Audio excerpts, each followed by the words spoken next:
Hi everyone, welcome back to Amanda T and Me, and welcome back to ARK, Gotta Tame 'em All. Okay, so based on last episode's experiences, I need a way bigger taming pen for Troodons if we are going to use the Bloody Rex method.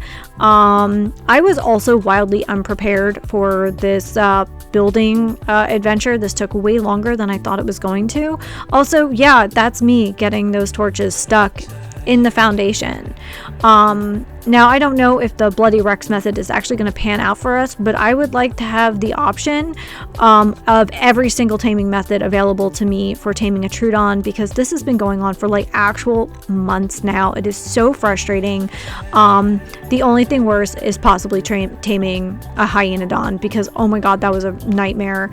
And honestly, because I made adjustments to my settings to just tame that stupid hyena, my settings are still completely effed. Even after the fact, I have my little notebook where I had all my original settings, and it's almost like when you take a picture and then you shrink it and then try to blow it back up again, and everything is just kind of warped and skewed and not exactly the way it's supposed to be, which is extremely frustrating. So it's some things are still really hard and some things are now too easy, but I feel like we are so far into this adventure. We have less than 20 animals left to tame. They're almost all exclusively aquatic creatures with very few exception. We're just gonna finish this train wreck up. I've had a lot of fun, but oh my god, some of the tough tames are just genuinely really agitating. I long for the days of just knocking out a Doedicurus and filling it full of berries. I'm not gonna lie.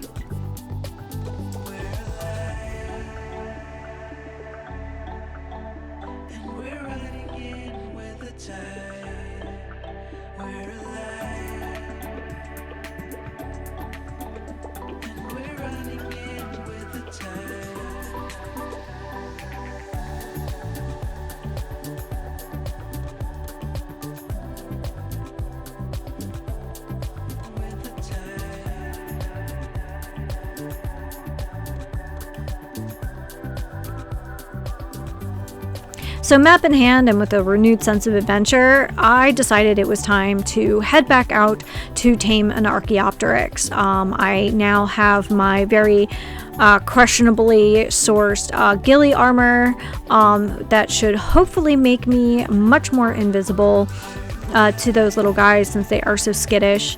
I have all sorts of goodies. I have tons of chitin. I think they have a tendency to have pretty rapid torpor drop, so I have a ton of narcotics, and I really felt pretty on top of the world at this point. There was no way I was going to screw this up. And on my way to the redwoods, I actually see this blue drop up here, and I've been pretty neglectful of drops, and I really shouldn't be. So far, the best ones I have found have been in caves, and even that has just been really, really marginal. But I think I'm kind of squandering myself out of small victories by not stopping at drops. And honestly, I'm glad I stopped and looked at this one. Even though this is only a ramshackle Doedicurus harness is not right, saddle. It literally said it on the screen. So it's a ramshackle Doedicurus saddle, but I kind of feel at this point every little bonus I can get for myself is absolutely worth it.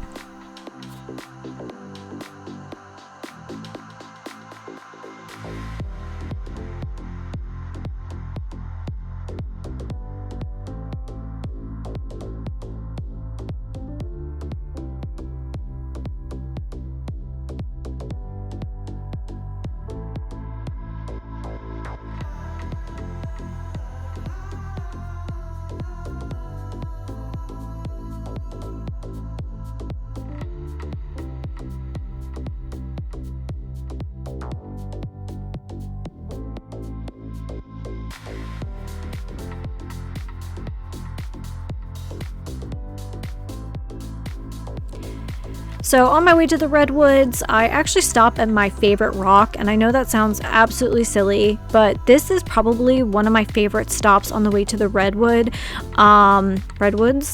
simply because a lot of Carnos spawn in this section of the redwoods, both Carnos and Alpha Carnos, and if you're really looking to farm XP, you can kind of just like fly around that rock, and you're guaranteed to see tons of Carnos. You'll see some things like terror birds and raptors, but I just feel like Carnos in that area are incredibly plentiful, just in the same way like the redwoods are supposed to be the biome for the Archaeopteryx, but they definitely spawn very, very heavily into the southwest of the redwood, kind of redwood oasis, the redwood lake, and the redwood mountain, in a very like kind of concentrated area. And even though Carnos spawn all over the map, that one little section where you have the tributaries meet the main river here, it's just such a good way to farm XP. It really is. Lots of little like alpha raptors, alpha Carnos, and just tons of bugs. Great place to pick up chitin. 10 out of 10, highly recommend. So I am trying to keep my distance here because there are a lot of thylas in this area, and you guys know I love a good thyla, but today is not the day for distractions, or at least I keep telling myself today is not the day for distractions, but we'll see how that pans out. So I am trying to like separate all my pins on my map. Like hot pink are for the private server, and then the colorful ones are for this playthrough. I keep eyeing up this beehive, figuring out how I'm gonna get up into one of those to tame a queen bee, but again, problems for future Amanda and for another day.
So at this point, I'm just trying to clear out all the kind of rowdy rough boys from this area. It's tough enough taming these guys, trying to sneak up on them when you have like terror birds chomping on your butt. So I made that an absolute priority, and I actually cleared a pretty wide margin because, as I said before, there is definitely a swath of the redwoods that sees a lot of Carno activity, and I really don't want to have to deal with those. I also don't want to have to deal with like torpidity issues because of clusters of bugs and that sort of thing. I do have bug repellent on, which I wasn't actually sure how that was going to work, chasing after a creature that actually is an insectivore and is tamed with chitin. So, but I guess it's fine. Also, can we talk about the fact that Archaeopteryxes are just absolute weirdos? Like, what is this thing where they're just like constantly flying headfirst into trees? Like, I know I'm not the only person to comment on this,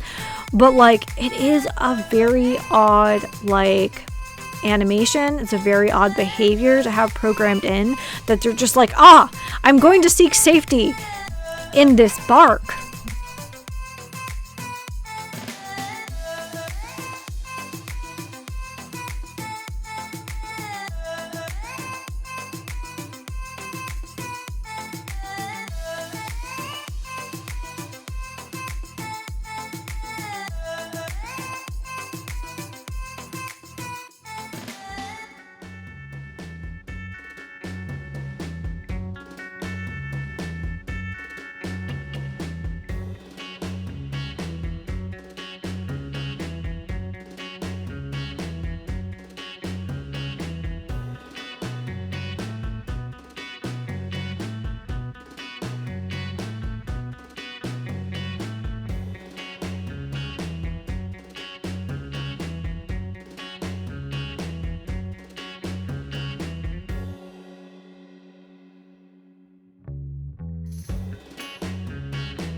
So right around this time, I start getting really frustrated with this pterodon here. It keeps spooking me because, you know, it's pretty quiet. It's almost as quiet as the Archaeopteryxes. Also, Trudons make, not Trudons, pterodons make some, I have Trudons on the brain. Pterodons make like some really odd sounds sometimes that are very similar to some much nastier creatures. And all I want to do is find just like a new feathery little friend, and every once in a while I hear squawk, and it just scares the lights out of me. So I did save you guys quite a bit, I would say a good hour of just like stalking these little guys. I felt actually kind of like a weirdo, and some of them got really close. So the combination of you know, just squatting and moving slow, and then finally wearing some like slightly better than basic ghillie armor was really paying off for me. And then I just had an absolute epiphany and felt like an absolute dingus. I thought these were passive tames. They're not. They're knockout tames. Oh my god, I have been sneaking around trying to stick chitin and these little furry feathery butts for several sessions now, and I've been doing it wrong. So I'm glad I had the insight to realize that from some of our other adventures, like with the woolly rhinos and stuff, I actually had a handful of nets in my inventory. So we tame them. We finally got, I chased after that male Archaeopteryx for quite a while, and it really paid off. So now we actually have one. We can cross this challenge off our list, and I can go on feeling like an absolute dingus because They're not a passive tame. They are a knockout tame. Also, if you're taming them, make sure to bring some extra narcotics because they do have some torpor drop pretty rapidly, although not as bad as a compy.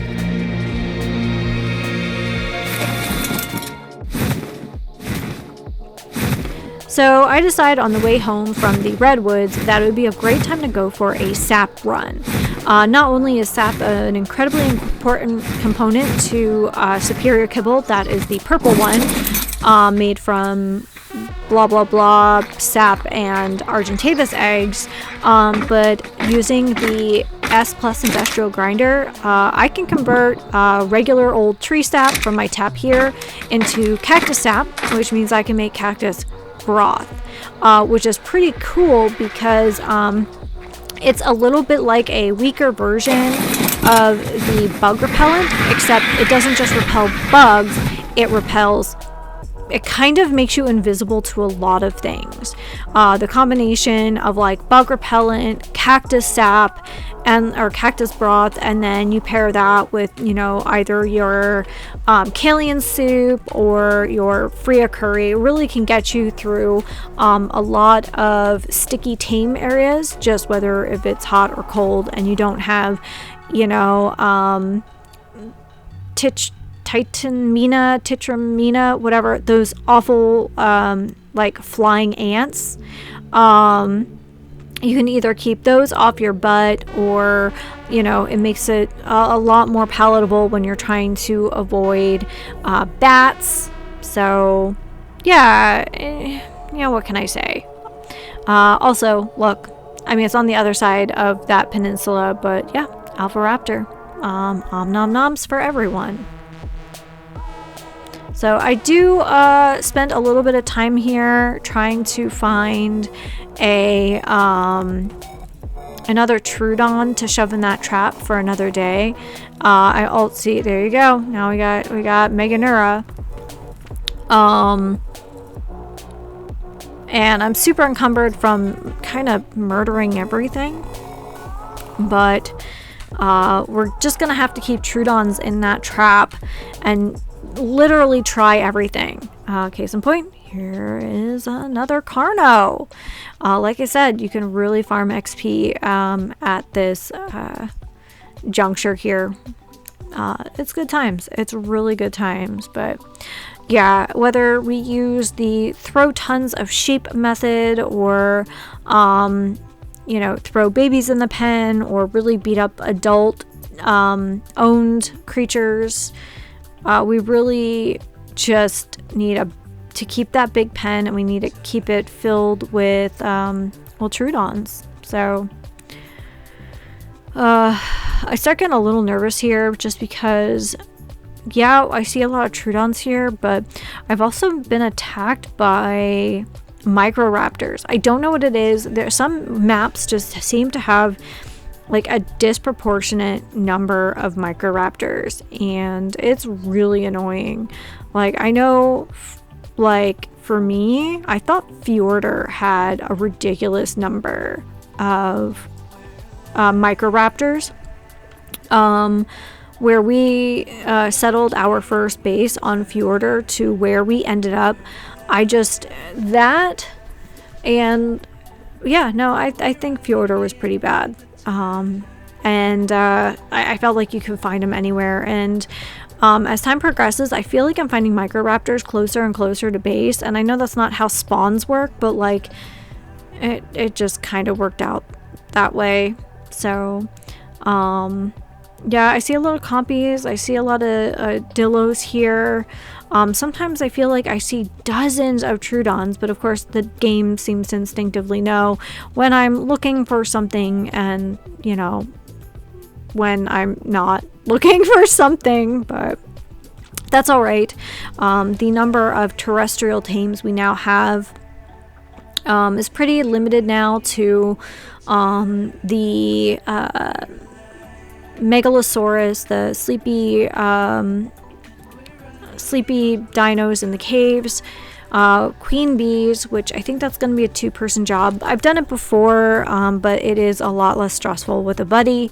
Troodons, of course, and I'm probably going to have to go out for a heftier Parasitherum so that we can mount a cannon on it, because I believe that's pretty much one of the only ways of taming a Titanosaur, is by knocking it out with cannons. So I have that to look forward to, but beyond that, I think everything else is a terrestrial, or not terrestrial, aquatic tame. So good thing I spent all that time building an aquatic pen.